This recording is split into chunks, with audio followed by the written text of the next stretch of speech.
Bismillah, elhamdülillah, esselatu vesselamu ala Resulillah. Kur'an-ı Kerim'in endirildiği gece, Qədir gecesi. Qədir kəlməsi lüğətdə hökm, şərəf, güc, ucalıq kimi mənalara gəlir. Dini ədəbiyyatda isə Leylətül Qədr formasında Kur'an-ı Kerim'in nazil olduğu gecənin adı olaraq istifadə edilir. Eyni adı daşıyan 97. surə bu gecənin fəziləti haqqında nazil olmuşdur.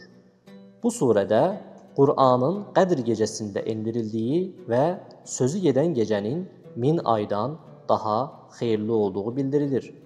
Qədr gecəsinin əhəmiyyətinə işarə edən bir hədisdə əvvəlki ümmətlərin uzun ömürlü olmaları səbəbilə daha çox savab qazanmaq imkanına sahib olmalarına qarşılıq müsəlmanlara Qədr gecəsinin verildiyi qeyd edilir. Qədr surəsində bildirildiyinə görə bu gecədə Allahın izni ilə mələklər və Cəbrail yer üzünə enər və gecə boyunca yer üzünə sülh və əmin-amanlıq hakim olar. Bu gecənin daha çox Ramazan ayının son 10 və ya 7 günündəki tək gecələrində axtarılması gərəkdiyinə dair hədislər gecənin təsbiti ilə bağlı bəzi ipucuları verir.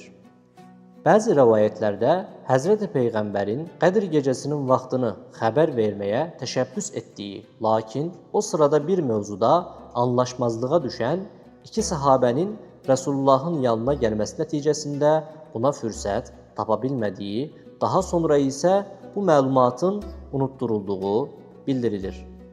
Bir hədisdə inanaraq və mükafatını Allahdan gözləyərək Qədr gecəsini ihya edənlərin, gecəni ibadətlə keçirənlərin keçmiş günahlarının bağışlanacağı müjdələnmişdir.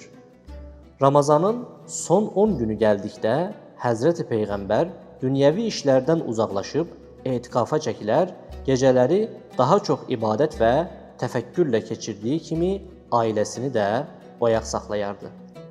Bir hədisdə Resul-i Əkrəmin Qədr gecəsində bu duanı oxumağı tövsiyə etdiyi bildirilir. Allahım, sən bağışlayansan, bağışlamağı sevirsən, məni də bağışla. Bu səbəblə müsəlmanlar Ramazan ayının son 10 gecəsini və xüsusilə alimlərin əksəriyyətinin işarə etdiyi 27-ci gecəni qulluq şüuru içərisində ibadət edərək və keçmişdə etdikləri xətaları bir daha təkrarlamamağa qəti qərar verərək keçirməyə xüsusi diqqət edirlər və etməlidirlər. Velhamdülillahi Rabbil alemin.